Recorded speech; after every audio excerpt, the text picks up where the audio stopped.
Hello సోలీస్, praise the Lord. నిన్నటితో మాకు ఇంటర్మీడియట్ సెకండ్ ఇయర్ ఎగ్జామ్స్ అయిపోయాయి. నిజంగా ఆ ఎగ్జామ్లో ఏదైనా మనకు వచ్చింది కన్ఫ్యూజన్ వల్ల రాయలేకపోయినా, ఏదైనా వదిలేసి వచ్చినా, ఎంత థింక్ చేస్తే ఎంత డిప్రెషన్లోకి వెళ్ళిపోతాం కదా. ఈ లోక సంబంధమైన ఎగ్జామ్స్ కోసమే మనం ఎంత థింక్ చేస్తుంటామో, అయ్యో అది రాసుంటే మనం ఫుల్ స్కోర్ చేసేవాళ్ళం కదా అని. కానీ మనం దీని గురించే, ఈ లోక సంబంధమైన వాటి గురించి ఇంతలా ఆలోచిస్తుంటే, మరి మన ఆత్మీయ సంబంధమైనవి, పరలోక సంబంధమైన విషయంలో మనం ఎన్ని మిస్టేక్స్ చేస్తుంటాం.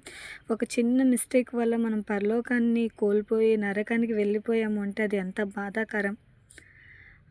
మనం నరకానికి వెళ్ళిపోయిన తర్వాత అయ్యో ఆ మిస్టేక్ చేసి ఉండకుండా ఉండాల్సింది కదా అనుకున్నా, ఇంక నో చేంజ్, మనం ఏం చేంజ్ చేయలేము, అది మన పర్మనెంట్ ప్లేస్ అయిపోతుంది.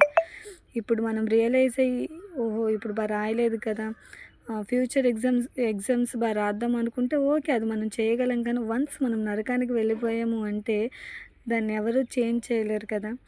అందుకే మనం బ్రతికున్నప్పుడు మనం ఏదైనా తెలియకుండా తప్పు చేస్తే ఓకే తండ్రి నన్ను క్షమించు, నేను తెలియకుండా తప్పు చేశానని దేవుని దగ్గర పశ్చాత్తాపపడాలి. అలా అని తెలిసి పాపాలు చేసి దేవుని దగ్గర పశ్చాత్తాపపడితే ఆయన క్షమించడు కదా. అందుకనే మనము బ్రతికున్నన్ని రోజులు ఆయన కోసం బ్రతకాలి. మన చిన్న మిస్టేక్లో పరలోకాన్ని కోల్పోకుండా బ్రతకాలి. నీతి నిజాయితీగా బ్రతకాలి. దేవునికి ఇష్టం వచ్చినట్టుగా బ్రతకాలి. God bless you. Thank you.